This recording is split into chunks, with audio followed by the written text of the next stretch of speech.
Theron's chest exploded in 3 directions before his body understood what dying felt like. Blood spread across August concrete, while 6-year-old Marlo screamed behind him, her pink backpack still bouncing against her shoulders. Everything that happened next would rewrite the power structure of Jersey City. But in that moment, there was only the taste of copper and the distant sound of silenced gunfire echoing off brick walls. 48 days earlier, the same boy had been nothing, a shadow living between restaurant dumpsters and wine crates, invisible to everyone who mattered. The alley behind Rosso Elegante smelled like garlic, expensive cologne, and the Hudson River's industrial rot that clung to everything after dark. He'd claimed the space behind the loading dock 3 months prior, after 2 older kids had beaten him bloody for a spot under the overpass. The restaurant's back wall provided shelter from rain, and the kitchen staff's cigarette breaks followed a schedule he'd memorized down to the minute. Tuesdays and Fridays, the sous chef dumped barely touched plates into the bin around 11. Osso buco, risotto with actual saffron, bread still warm enough to steam.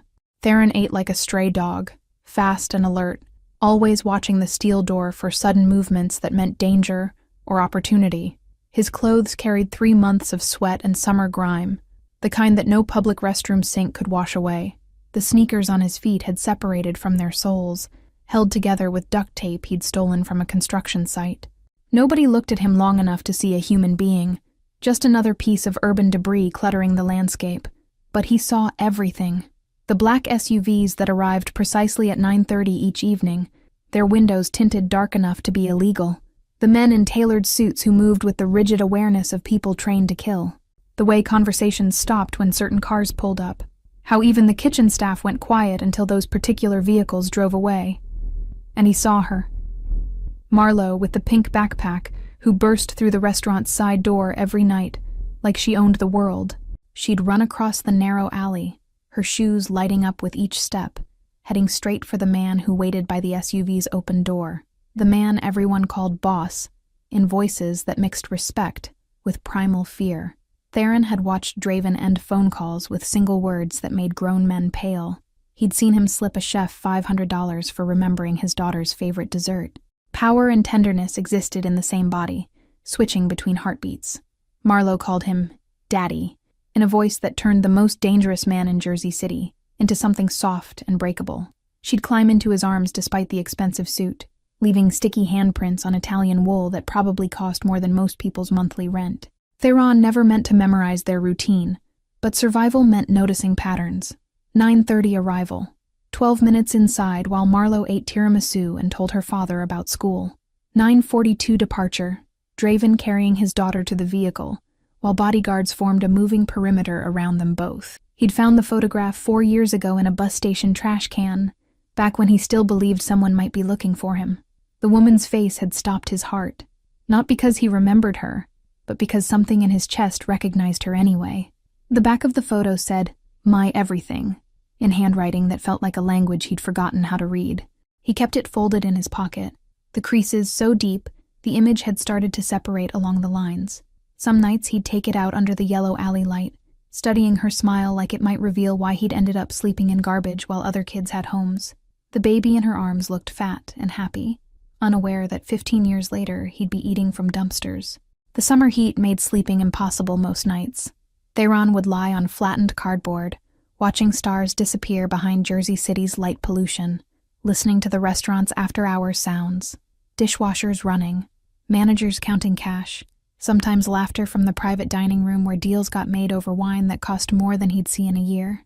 August 23rd started like every other sweltering evening. The boy had collected enough cans to buy a bottle of water from the bodega 3 blocks down. His stomach cramped from hunger, but the kitchen wouldn't dump the good scraps for another 2 hours. He'd settled into his usual spot, invisible, patient, waiting. The SUV arrived at 9:30 exactly, its engine purring like a satisfied cat. Draven emerged first, his movement economical and precise, eyes scanning the alley with the automatic caution of someone who'd survived by being paranoid.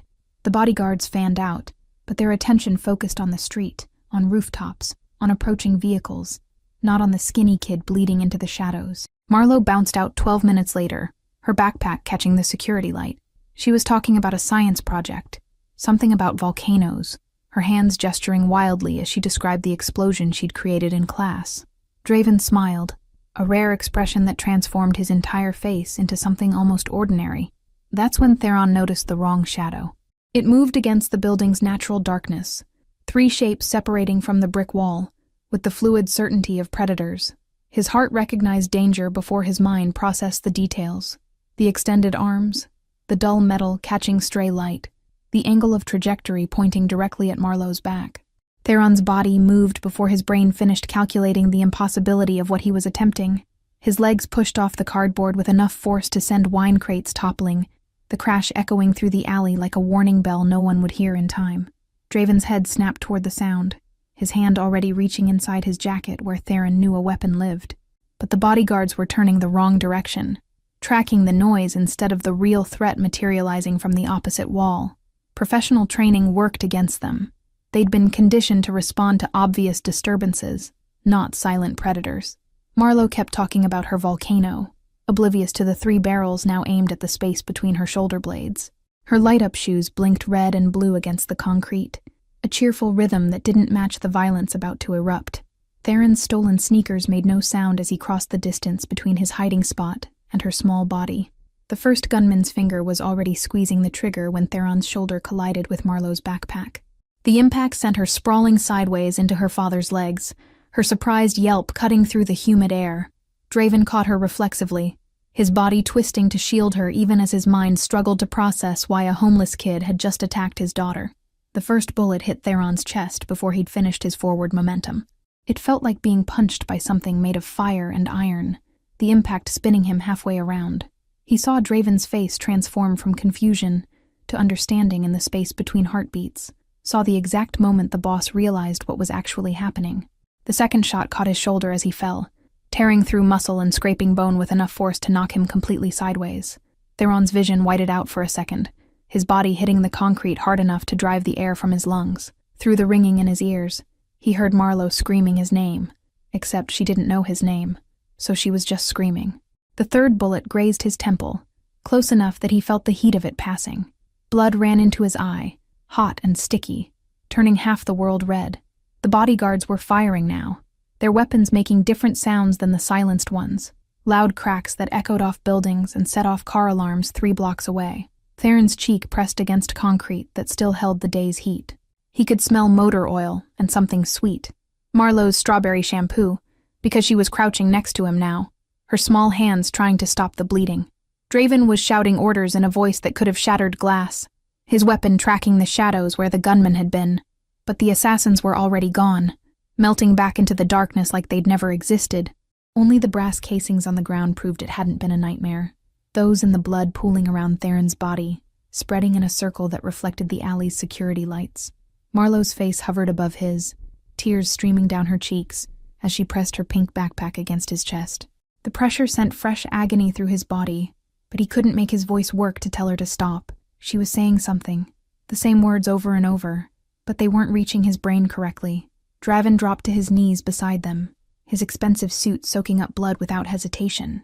His hands moved with surprising gentleness, checking for exit wounds and arterial bleeding with the efficiency of someone who'd done this before. When he pressed against the shoulder wound, Theron's back arched, a sound escaping his throat that didn't seem human. More footsteps echoed through the alley, the bodyguards returning, restaurant staff spilling out the back door, voices overlapping in questions and panic. Someone was calling for an ambulance, but Draven cut them off with a single word that made everyone freeze. "My car. Now." He goes to Mercy Grace, Dr. Chen's unit. No questions, no records, no police. They lifted Theron between them, their hands impersonal and clinical despite the urgency. The world tilted and spun, concrete giving way to leather seats that smelled like Marlowe's strawberry shampoo and her father's cologne. The girl climbed in beside him, still pressing her backpack against his chest, her voice finally reaching him clearly. "Please don't die. Please don't die. Please don't die." Draven slid in on his other side, barking orders to the driver while simultaneously calling ahead to the hospital. But his free hand rested on Theron's forehead, checking for fever and shock with a gentleness that didn't match the violence in his voice when he promised someone on the phone that he'd personally kill them if his daughter's savior didn't survive. The SUV's tires screamed against asphalt, running red lights through downtown Jersey City. Through the tinted windows, Theron watched streetlights blur into continuous lines of gold. His pocket felt heavy where the photograph rested, that folded piece of paper that was the only proof he'd ever been someone's everything. Pain was eating him from the inside out. But somewhere under the agony, a strange thought surfaced. This was the first time in 4 years that someone had touched him like he mattered. Marlowe's small hands, Draven's firm pressure against his wounds, the bodyguard's careful grip, all of it proving he was real, visible, worth saving. The hospital appeared through the windshield like a fortress of white light. Draven was already out before the vehicle stopped, carrying Theron in his arms like he weighed nothing. Marlowe ran alongside them, still clutching her blood-soaked backpack, refusing to let go even when a nurse tried to pull her away. The automatic doors swallowed them all, and Theron's consciousness started to fragment into pieces that didn't quite fit together anymore. Doctor. Chen met them at a private entrance where security cameras had been conveniently angled away. She took one look at the wounds and snapped orders that sent nurses scattering like leaves in a storm. Theron felt hands cutting away his clothes, exposing skin that hadn't been properly clean in months. Shame tried to surface through the pain, but his body didn't have the energy for embarrassment. The examining room smelled like antiseptic and the peculiar metallic scent of emergency medicine. Bright lights turned the blood on his skin into something that looked fake, too red to be real. A nurse found the photograph when she removed his ruined jeans, the paper so soaked with blood that the woman's smile had turned crimson. Draven snatched it, before anyone else could look too closely, his face going completely still as he studied what remained visible. His lips moved, forming words Theron couldn't hear over the sound of medical equipment being wheeled into position. Then, the boss's eyes lifted, searching Theron's face with an intensity that felt like being dissected. Marlowe was crying in the corner where a nurse had finally convinced her to wait, her pink backpack abandoned on a chair. Blood covered her school uniform, her hands, even her light-up shoes. She looked like a child who'd walked through a war zone, which wasn't far from the truth. Draven glanced at her, something breaking in his expression before he locked it down again. Dr. Chen's fingers pressed against Theron's neck, checking his pulse while simultaneously examining the head wound. The temple shot was lucky. Another inch and we'd be having a very different conversation. The chest wound missed his heart by centimeters. The shoulder's going to need surgery to repair the bone damage. Her voice was clinical, but her hands shook slightly as she worked. They wheeled Theron toward an operating room, the ceiling tiles passing overhead in a rhythm that felt almost hypnotic. Draven walked beside the gurney, still holding the blood-soaked photograph. He was talking to someone on his phone, his voice dropping into ranges that suggested whoever was listening should be very afraid. Names were mentioned, addresses recited, promises made that sounded like death sentences delivered in Italian. The anesthesiologist appeared above Theron's face, explaining something about counting backward from 10. But Theron's eyes stayed locked on Draven, watching the man who controlled Jersey City's underworld stare at a photograph like it held answers to questions he'd stopped asking years ago. The resemblance was there if you knew to look for it. The same sharp cheekbones, the identical way their eyes narrowed when processing information. Numbers were being spoken somewhere, but Theron couldn't remember what they meant. His tongue felt thick, his thoughts scattering like marbles dropped on tile. The last thing he saw before darkness swallowed him was Draven turning the photograph over, reading the handwriting on the back, and his face going absolutely white. When consciousness returned, it came in fragments that refused to form a complete picture. Beeping machines, hushed voices arguing in the hallway, pain that had teeth and claws, despite whatever drugs were being pumped into his veins. Theron's eyelids felt like they'd been glued shut, but eventually he forced them open to find a private room that belonged in a luxury hotel, not a hospital. Draven sat in a leather chair beside the bed, his suit jacket gone and his shirt sleeves rolled up. He looked like he hadn't slept in days, stubble darkening his jaw and shadows bruising the skin under his eyes. On the table beside him sat the photograph, now preserved in a plastic evidence bag, and a manila folder thick with documents. The boss noticed immediately when Theron's breathing pattern changed. He leaned forward, his elbows on his knees, studying Theron's face with an expression that mixed wonder and grief in equal measures. The DNA results came back this morning. 48 hours, they told me, was impossible, but money makes impossible things happen fast. His voice cracked on the last word. Theron tried to speak, but his throat was too dry. A straw appeared at his lips before he could figure out how to ask, Draven holding the cup with surprising steadiness. The water tasted like chemicals and relief, coating his throat enough to make words possible. Marlowe? The name came out as barely a whisper. Safe, downstairs in the cafeteria eating pancakes and telling everyone who'll listen about how her hero saved her life. Draven's smile was brittle, like glass about to shatter. She's been camped outside your room for 3 days. I finally bribed her with chocolate chip pancakes to give us privacy for this conversation. The folder opened, spilling pages across the hospital blanket. Theron saw his own face in a photograph he'd never known existed. A baby picture, maybe 6 months old, grinning toothlessly at whoever held the camera. More photos showed the woman from his pocket, younger and laughing, her hand resting on a rounded belly. And then pictures of Draven, years ago, his arm around the woman's shoulders, with an expression of unguarded happiness that seemed impossible on his current face. Her name was Celeste, Draven said, his voice rough with emotions he wasn't bothering to hide. She was the only person who ever made me want to be something other than what I am. We had 6 months together before my uncle decided that love was a weakness that would destroy the family. The documents told the rest of the story in cold, clinical language. A car accident on the Jersey City Bridge that wasn't an accident at all. A pregnant woman who supposedly died on impact. Her body never recovered from the Hudson River. A 2-year-old child who vanished into the foster system under a falsified identity, hidden so thoroughly that even Draven's extensive resources couldn't locate him. Lorenzo thought he was saving me from domesticity, from going soft. He arranged everything. The accident, the cover-up, making sure you disappeared where I'd never find you. Draven's hands clenched into fists. He raised me to be what I am now.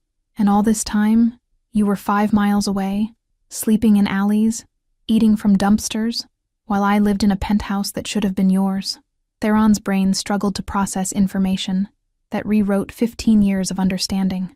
The hunger, the cold, the endless nights of wondering why no one wanted him. All of it orchestrated by someone who thought love made men weak. The photograph in his pocket had been right all along. He had been someone's everything, before violence and ambition stole that away. Lorenzo tried again 3 nights ago. Same method. Hired guns, silenced weapons. Eliminate the weakness. Draven's voice dropped to something deadly quiet. Except this time his target was Marlowe, because apparently one child wasn't enough to erase. He wanted to free me from attachment, make me the perfect, ruthless leader he'd always envisioned. The machine beside Theron's bed started beeping faster, tracking his accelerating heart rate. Draven's hand landed on his wrist, gentle despite the violence vibrating under his skin. He's been handled, permanently. I made sure his last moments included full understanding of exactly what he'd destroyed, and why that was going to cost him everything. Silence stretched between them like broken glass, sharp and impossible to navigate safely. Theron stared at the photographs scattered across his hospital blanket, each image rewriting a history he'd constructed from scraps and desperate hope. The woman's smile looked different now that he knew she'd died trying to protect him. Her love turned into a weapon someone else had used for murder. Draven stood and walked to the window, his back rigid with control that was clearly costing him. Outside, Jersey City sprawled in afternoon sunlight, oblivious to the fact that its most powerful man was standing in a hospital room confronting the son he'd never known existed. Traffic moved in predictable patterns far below, normal life continuing while their world rebuilt itself from ashes. I searched for 2 years after she disappeared, Draven said, his reflection ghosting in the window glass. Hired every investigator, called in every favor, threatened everyone who might know something. Lorenzo looked me in the eyes daily and helped search, all while knowing exactly where Celeste's body was buried. The betrayal in Draven's voice carried 15 years of accumulated weight that threatened to crush them both. Theron shifted against the pillows, pain flaring through his shoulder despite the medication. A nurse had mentioned the bullet-shattered bone fragments that required 3 hours of reconstructive surgery. He'd carry that scar forever, a permanent reminder of the night his life split into before and after. The thought settled in his chest alongside the physical pain, both wounds that would heal, but never truly disappear. The foster records were falsified so thoroughly that even criminal databases didn't flag the inconsistencies. Draven continued, turning back to face him. They gave you a different last name, altered your birthday by 6 months, and placed you with a family in Newark. How did you end up back in Jersey City? His eyes searched Theron's face for answers to questions he hadn't yet asked. The resemblance was undeniable now that they occupied the same space, identical bone structure, the same way their mouths tightened when processing difficult information. Theron's throat worked around words that felt too big to speak. The foster father liked his liquor more than feeding kids. I ran when I was 11. figured the streets couldn't be worse than his fists. The memory tasted like fear and winter cold, nights when he genuinely believed he might freeze to death under highway overpasses. He'd learned to move through the city like smoke, invisible and untouchable, because visibility meant danger from adults who saw homeless kids as targets. Survival had required becoming a ghost in plain sight, present but unnoticed until the moment he'd thrown himself between bullets and Marlowe. "You were 4 miles from my house for 4 years, Draven said flatly, sitting down again with the heaviness of someone whose legs wouldn't hold him anymore, sleeping in alleys while I ate 5-course dinners, digging through trash while closets in my penthouse held clothes I never wore." His hands clenched into fists on his thighs, knuckles going white with pressure. Theron watched emotions cycle through the man's face. Grief, rage, guilt, and something that looked like desperate hope fighting against years of practiced control. Outside the hospital window, a helicopter passed overhead, its searchlight cutting through the darkness as it tracked something below. Theron wondered if it was police or news media, whether someone else's crisis was unfolding, while his entire existence got rewritten in a private room with leather chairs and hushed conversations. The manila folder still lay open across the bed, documents spilling their secrets in clinical language that couldn't capture the actual weight of what had been stolen. Birth certificates with falsified names, court orders signed by judges who'd been paid to look the other way, even a death certificate for Celeste that listed her remains as unrecoverable due to water damage. The paperwork of erasure, all bearing Lorenzo's fingerprints despite his name appearing nowhere official. "He used to bring me coffee," Draven said suddenly, his voice hollow with betrayal's specific flavor. "Every morning for 13 years after she died, Lorenzo would show up at my office with espresso and ask how I was holding up. Like he gave a damn about my grief when he was the architect of it." The ritual of false comfort made Theron's stomach turn. He thought about all the people who'd walked past him in alleys, the ones who'd looked through him like he was transparent. At least they'd been honest in their indifference. They hadn't murdered his mother, and then pretended to care about his suffering. A different nurse entered, checking monitors and adjusting IV drips with practiced efficiency. She smiled at Theron like he was just another patient, unaware she was tending to the lost heir of Jersey City's criminal empire. When she left, the silence felt louder than before, weighted with all the years that could have been different. The machines beeped their steady rhythm, marking time that couldn't be recovered or rewritten no matter how much money Draven threw at the problem. Theron studied the photographs again, searching the baby's face for recognition that wouldn't come. "Marlowe needs to know," Draven said suddenly, his voice shifting into something that sounded almost vulnerable. "She's been calling you her hero, but she deserves to understand you're actually her brother, that the boy who took bullets for her shares her blood, her history, half her DNA." The word brother landed like a physical thing, solid and real and terrifying. Theron had fantasized about family since he was old enough to understand what the concept meant, but his imaginings had never included a 6-year-old sister or a father who controlled the city through fear. "The doctors say you'll need 6 weeks minimum before the shoulder heals enough for physical therapy," Draven continued, pulling a phone from his pocket. "Then another 3 months before full strength returns. You'll stay at the penthouse during recovery. I've already had a room prepared next to Marlowe's." Theron's laugh came out bitter and sharp. "You think I'm just going to move into your house? Play happy family like the last 15 years didn't happen? Like I didn't spend last Tuesday eating moldy bread from a dumpster?" Draven's jaw tightened, but his eyes held something that looked like understanding beneath the hurt. He set his phone down on the side table with deliberate care, the kind of controlled movement that suggested violence was being actively suppressed. The air between them felt charged with 15 years of missed birthdays and unanswered questions.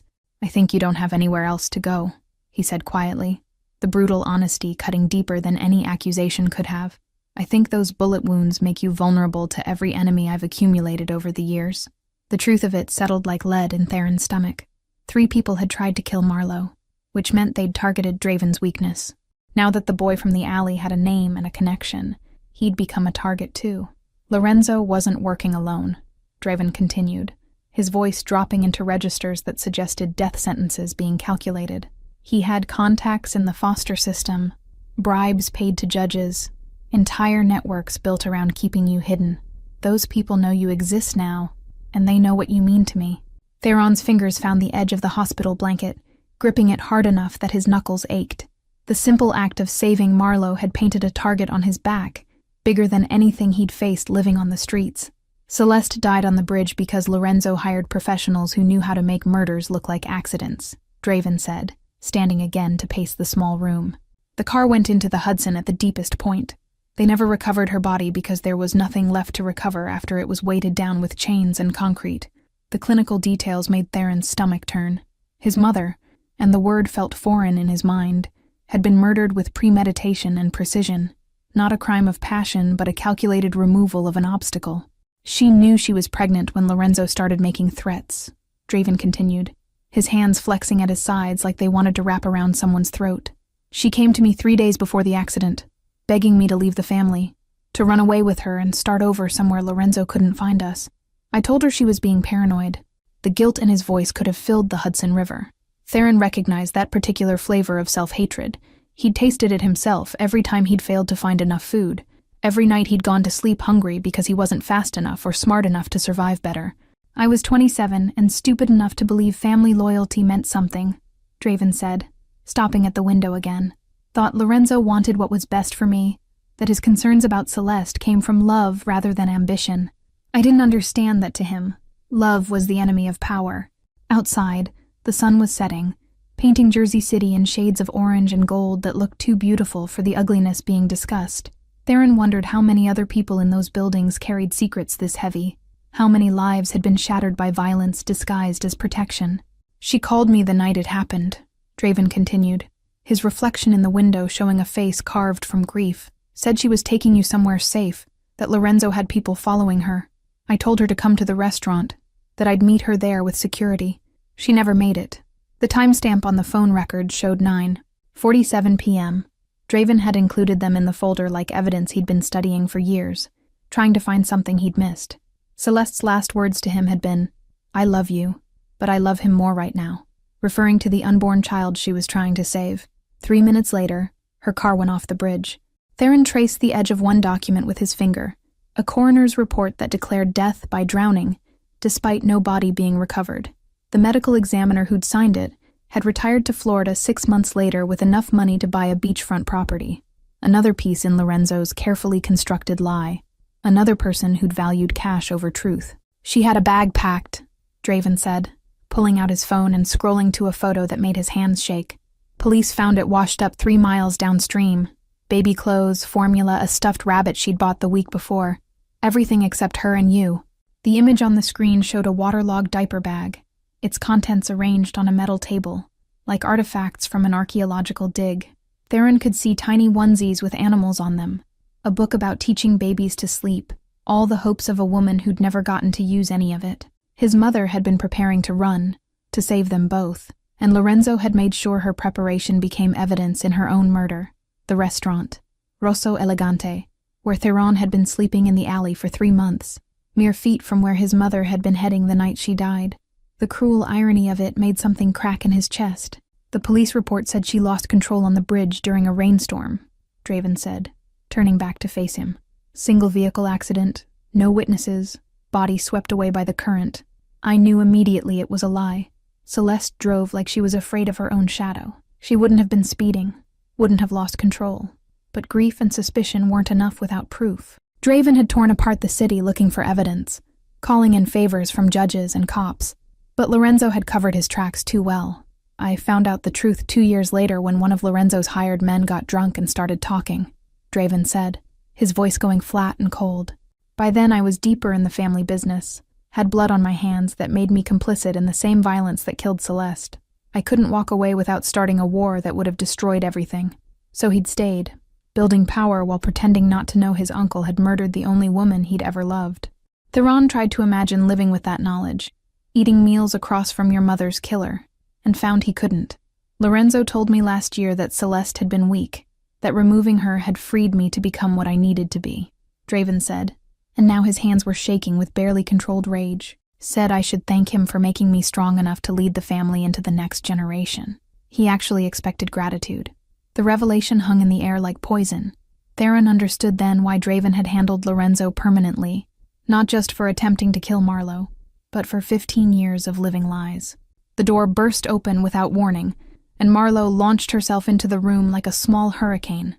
Her face lit up when she saw Theron awake, chocolate smeared across her chin, and her pink backpack, now washed clean of blood, bouncing against her shoulders. "You're awake!" she shrieked, scrambling onto the bed before any of the bodyguards stationed outside could stop her. Her small hands grabbed Theron's uninjured arm, her grip surprisingly strong for someone so tiny. Draven moved to intercede, but Theron shook his head slightly. The pain from her bouncing on the mattress was worth the look of pure joy on her face. She was real in a way nothing else in this room felt real. Uncomplicated happiness that he hadn't experienced in so long. He'd forgotten what it tasted like. "I made you a card," Marlowe announced, digging through her backpack with the intensity of someone on a critical mission. "And I drew you a picture of you being a superhero because that's what you are, Ms." Peterson said it was the best drawing in the whole class. The card's cover showed a figure with yellow crayon hair standing in front of another smaller figure with brown curls. Clearly Marlowe based on the excessive use of pink. Inside, she'd written in uneven letters, "Thank you for saving me. You are the bravest. Love, your sister Marlowe." The word sister had been traced over multiple times, like she'd wanted to make absolutely sure it was legible. Theron's hands trembled as he held the construction paper, aware that this moment mattered more than the expensive medical equipment or the DNA tests. This was a 6-year-old choosing to claim him, not because genetics demanded it, but because she wanted him to be part of her world. "I didn't know what brothers like," Marlowe added, her voice going slightly uncertain. "So I also got you this." She pulled out a small stuffed animal, a dog with floppy ears and a red collar. "His name is Guard, because that's what you did. You guarded me, but you can change his name if you want." The gift was so earnest it physically hurt to accept. Theron took the stuffed dog, its synthetic fur soft against his palm, and realized he'd never owned a toy before. Not one that was his, that hadn't been stolen or found in a trash bin. The weight of that deprivation hit him sideways, not just hunger and cold, but the absence of childhood itself. She produced a piece of construction paper folded in half, covered in crayon drawings of stick figures. One figure with yellow hair stood in front of a smaller figure, red marks indicating the bullets. Stars surrounded the tall figure's head like a halo. Theron's throat closed up completely. He'd never received a card before. Never had anyone draw him a picture. The simple gift meant more than all the expensive medical equipment keeping him alive. "Marlowe," Draven said gently, sitting on the edge of the bed, "we need to talk to you about something important, about who Theron really is, and why he was in that alley the night he saved you." The girl's expression shifted from joy to curiosity, her head tilting in a way that reminded Theron of a bird. "Is he a secret agent? Is that why he knew the bad men were coming?" "No, sweetheart," Draven said, and his voice carried a tenderness Theron hadn't heard before. "He's your brother, your actual brother, who I didn't know existed until 3 days ago when the doctors ran tests on his blood."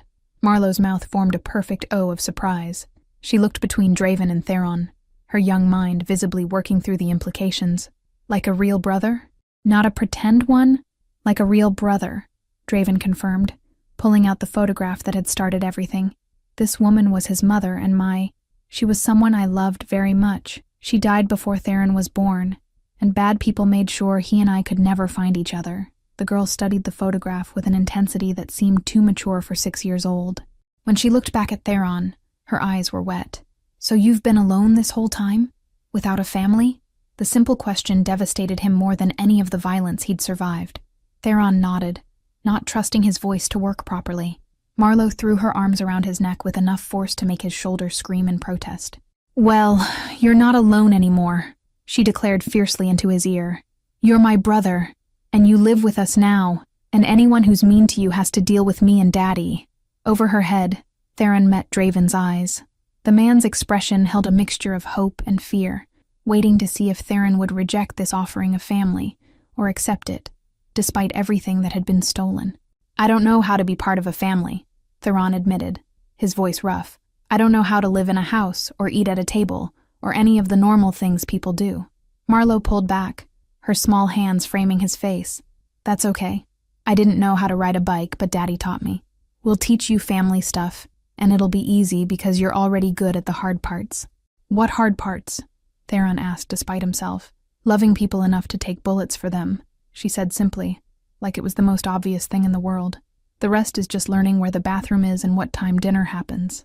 Draven's laugh sounded like it had been startled out of him, breaking the tension that had filled the room since Theron woke up. Even Theron felt his mouth twitch toward something that might have been a smile under different circumstances. A knock interrupted the moment.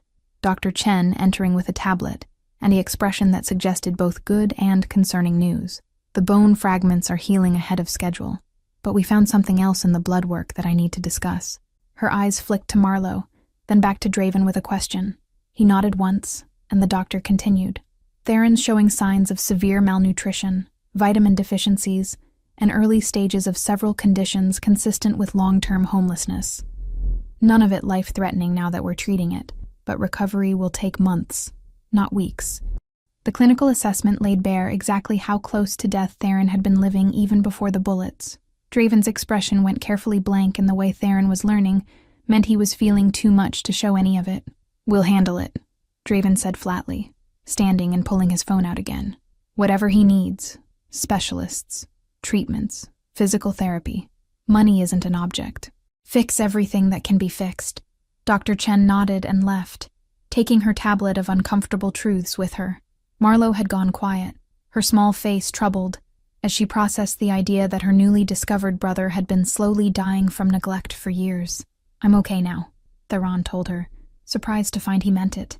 The pain was real, and the recovery would be brutal, but for the first time in 15 years, he wasn't facing it alone. 3 weeks crawled by in that hospital room before Dr. Chen finally cleared Theron for discharge. The walls had become familiar in a way that made him uncomfortable. Too clean, too safe, too different from everything he'd known.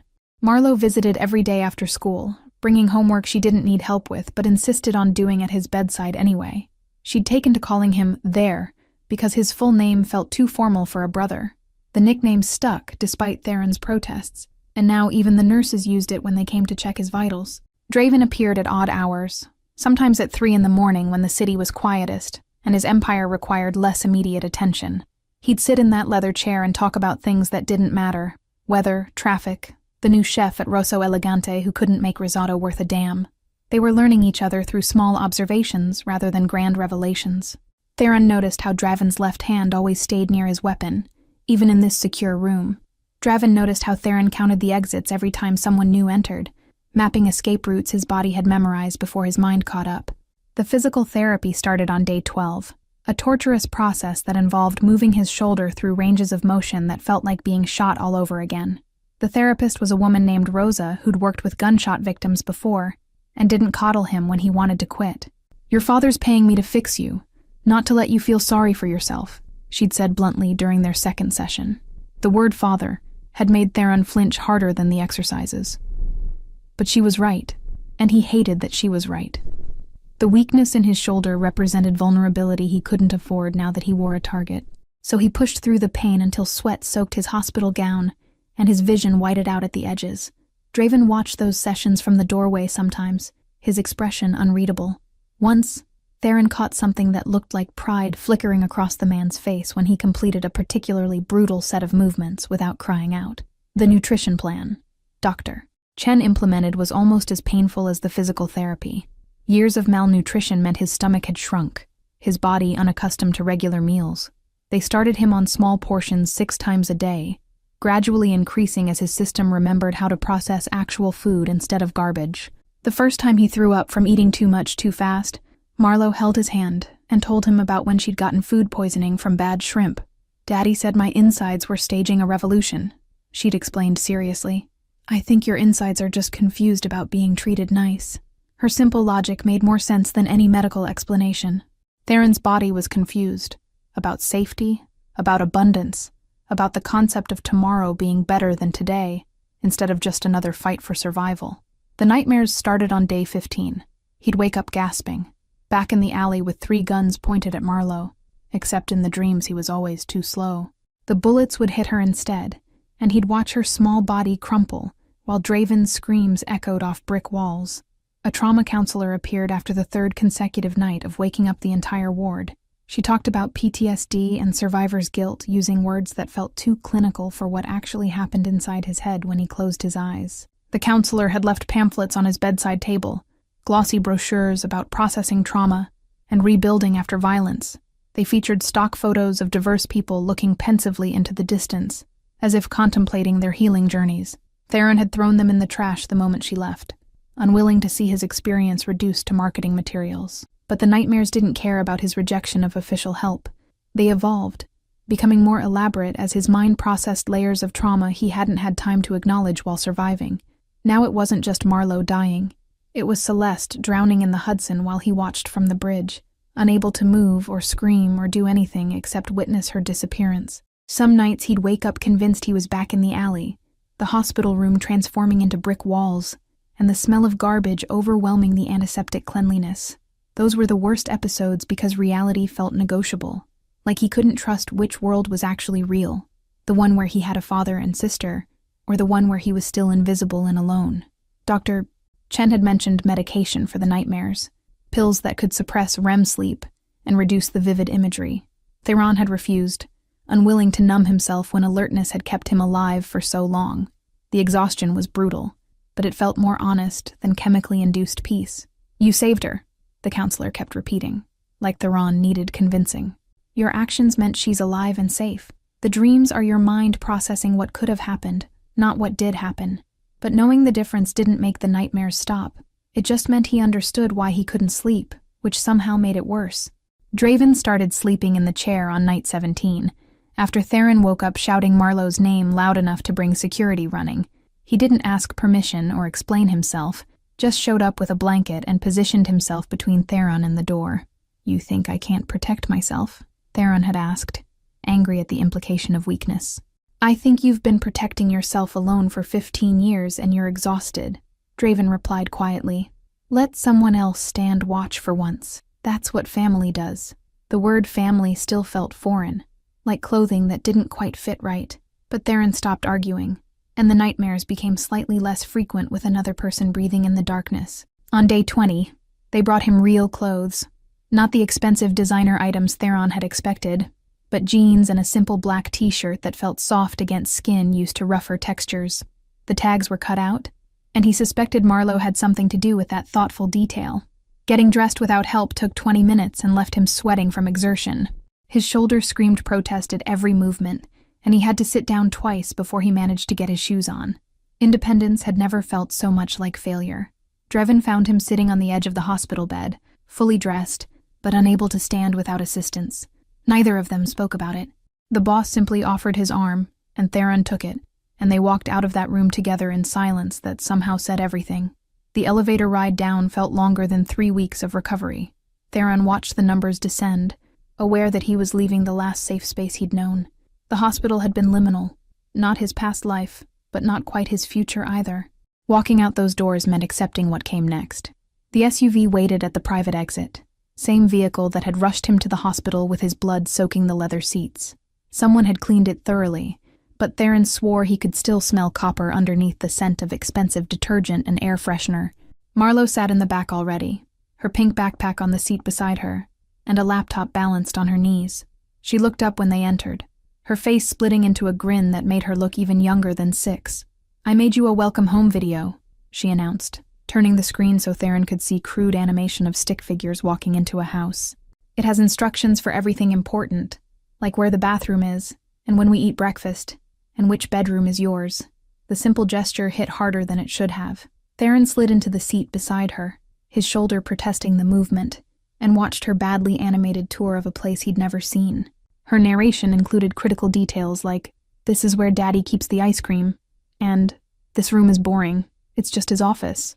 Draven settled into the front passenger seat, speaking quietly to the driver before the vehicle pulled into Jersey City traffic. The city looked different from inside an armored SUV than it had from street level. Smaller somehow, more manageable when you weren't worried about where you'd sleep that night. They passed the alley behind Rosso Elegante, and Theron's chest tightened involuntarily. His cardboard shelter was gone, the space cleaned and empty like he'd never existed there. 3 months of his life erased by someone with a dumpster and basic cleaning supplies. "I had it cleared out," Draven said without turning around, apparently able to read minds or just recognize the significance of them passing that specific spot. "Your things, what little there was, are in your new room, including that cardboard you slept on, if you want to keep it." The offer was absurd and thoughtful in equal measure. Theron didn't know if he wanted to keep any reminders of sleeping in garbage, but having the choice felt important. The penthouse occupied the top 3 floors of a building downtown that Theron had passed 100 times without realizing anyone actually lived there. The lobby was all marble and gold fixtures, the kind of place that would have had security throwing him out if he'd tried to enter before bullets had rewritten his status.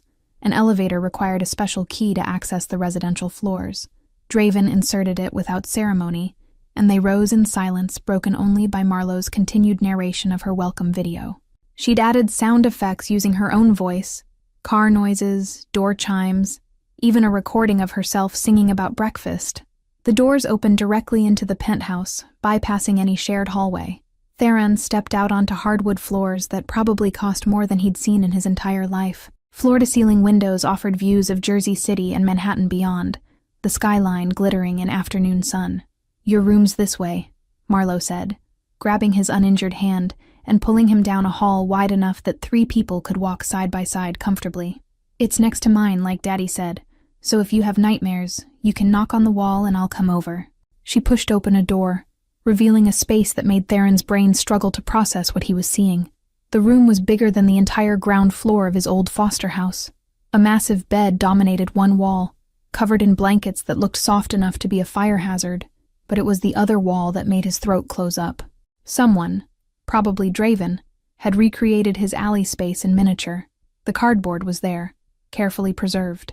His collection of found objects arranged on shelves like museum pieces.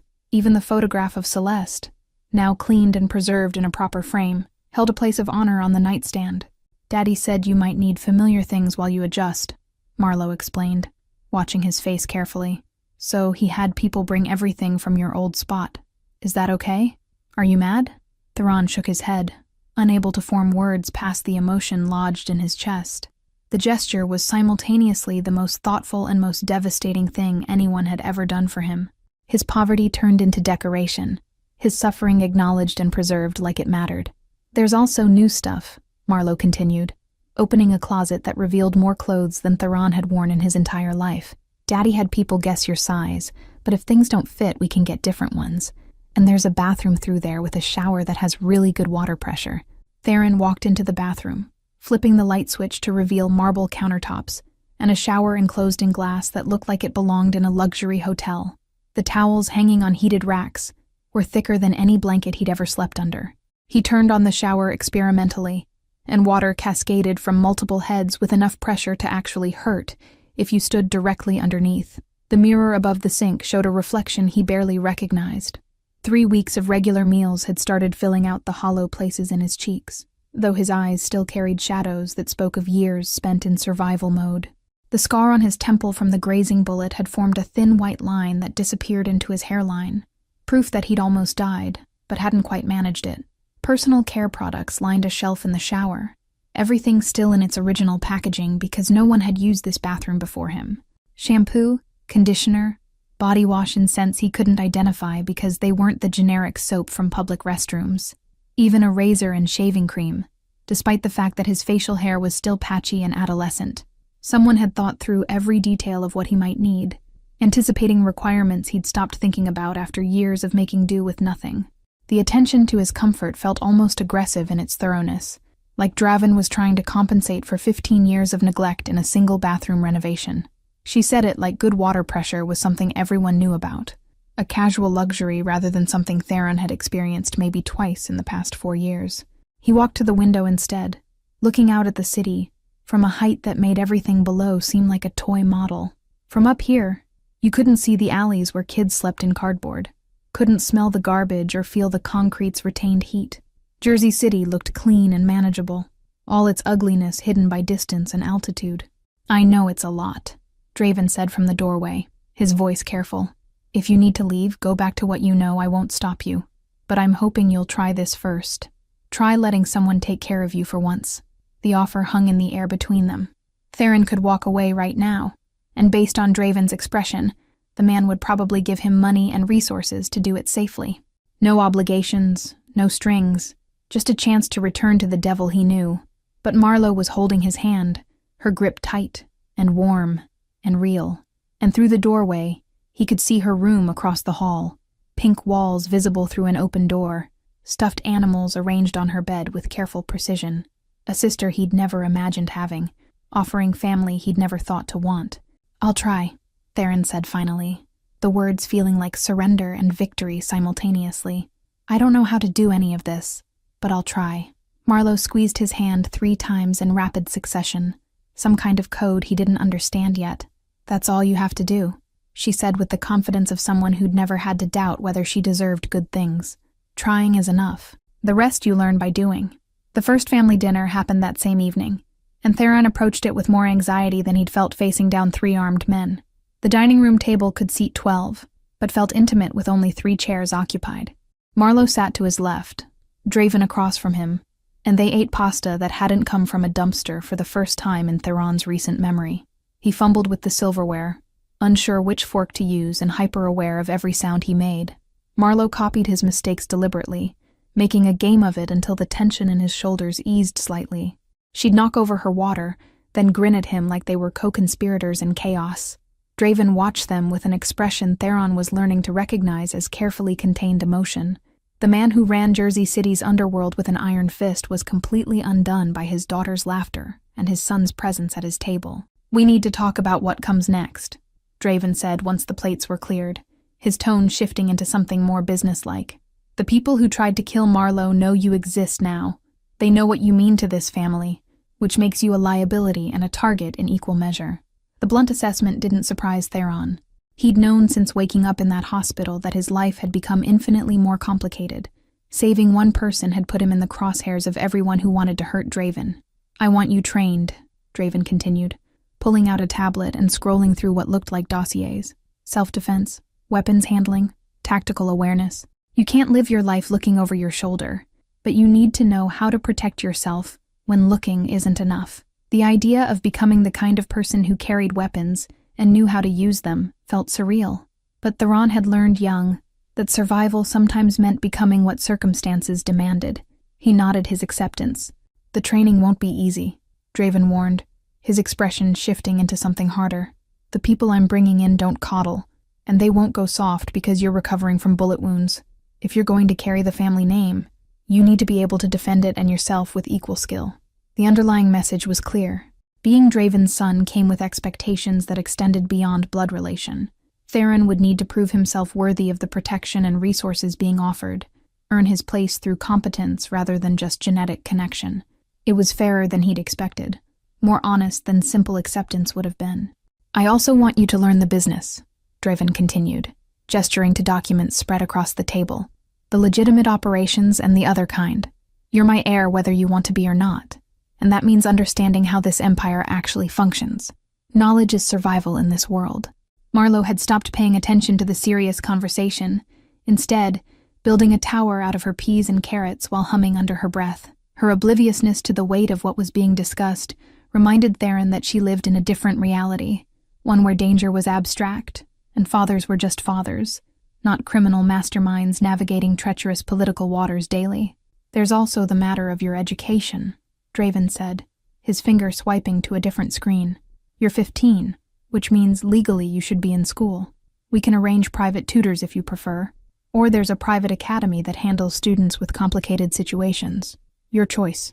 Choice. That word kept appearing in conversations, like Draven was trying to compensate for 15 years of having no choices by offering them constantly now. Theron appreciated it and resented it in equal measure. "Private tutors," he said after considering. "At least at first.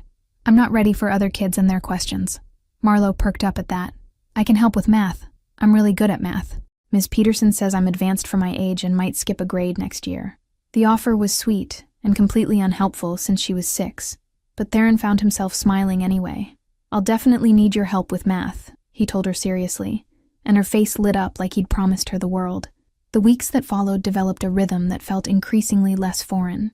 Mornings meant physical therapy with Rosa, who remained mercilessly efficient in rebuilding his shoulder's strength and range of motion. Afternoons brought tutors who evaluated his knowledge and built curriculum around the gaps 4 years of homelessness had created. Evenings belonged to Marlowe, who appointed herself his guide to normal family life. She taught him about movie nights and board games, about how to load a dishwasher and why you shouldn't put metal in the microwave. Lessons in domesticity from a 6-year-old who found his ignorance charming rather than shameful. Nights were harder, The nightmares persisted, though their frequency decreased. Theron would wake to find Marlowe curled up in the chair beside his bed, having somehow snuck past security to keep him company. Draven never said anything about it, just made sure she got to school on time regardless of where she'd slept. The self-defense training started in week 5, taught by a woman named Kira, who'd apparently done security work in places the government didn't officially acknowledge. She was efficient and brutal in her instruction, pushing Theron past what he thought his recovering shoulder could handle. Pain is information, she'd say every time he wanted to quit. Listen to it, learn from it, but don't let it make your decisions for you. The weapons training came later, once his shoulder had healed enough to handle recoil. Theron discovered he had a natural aptitude for firearms, his hands steady and his focus sharp. Kira seemed unsurprised, noting that survival instincts translated well to tactical thinking. 2 months after leaving the hospital, Draven announced it was time to make Theron's existence official, not just to the family, but to the city itself. A formal dinner where associates and allies could meet the lost heir, who'd literally taken bullets to prove his worth. The suit they gave him cost more than he wanted to know. Marlowe supervised while staff helped him dress, insisting on adjusting his tie herself, even though she barely reached his chest. "You have to look perfect," she declared seriously. "Everyone's going to be watching you." The restaurant, not Rosso Elegante, but a different establishment Draven owned across town, had been closed to the public for the evening. Tables filled with men and women who controlled various pieces of Jersey City's legitimate and less than legitimate enterprises. They all stood when Draven entered with Theron at his side, and Marlowe holding his hand. The silence felt weighted with judgment and curiosity. These people had known Draven for years, watched him build power without attachments, without weaknesses. Now he was presenting them with 2 weaknesses, a daughter they already knew about, and a son who'd appeared from nowhere. "Most of you know the story by now," Draven said, his voice carrying across the room with effortless authority. "The boy who saved my daughter's life turned out to be my son, stolen from me before he was born by someone I trusted. That betrayal has been addressed. What matters now is that my family is whole, and anyone who thinks that makes us weak is welcome to test that theory." The threat underneath the words was unmistakable. Theron felt dozens of eyes assessing him, calculating whether he was genuinely valuable or just a liability Draven couldn't eliminate due to biology and sentiment. Then someone started clapping. A woman near the back with silver hair and eyes that had seen too much. Others joined in, the applause building until the entire room acknowledged what Draven had said. Not agreement necessarily, but recognition that this was the reality they'd all have to accept. Dinner was a carefully choreographed dance of conversations and introductions. People approached throughout the evening, offering congratulations that ranged from genuine to calculated. Theron watched Draven's face for cues, learning to read who was actually happy for them, and who was already planning how to exploit this new dynamic. Marlowe charmed everyone effortlessly, telling the story of how Theron had saved her with enough dramatic flair that people laughed despite the violence inherent in the tale. She made it sound like a fairy tale, the hero appearing from nowhere to protect the princess, earning his place in the castle through bravery and sacrifice. Near the end of the evening, an older man approached their table alone. He had the kind of face that suggested violence was a familiar companion, but his expression softened slightly when he looked at Theron. "You've got your mother's eyes," he said quietly. "Celeste and I worked together before she met your father. She was a good woman who deserved better than what this life gave her."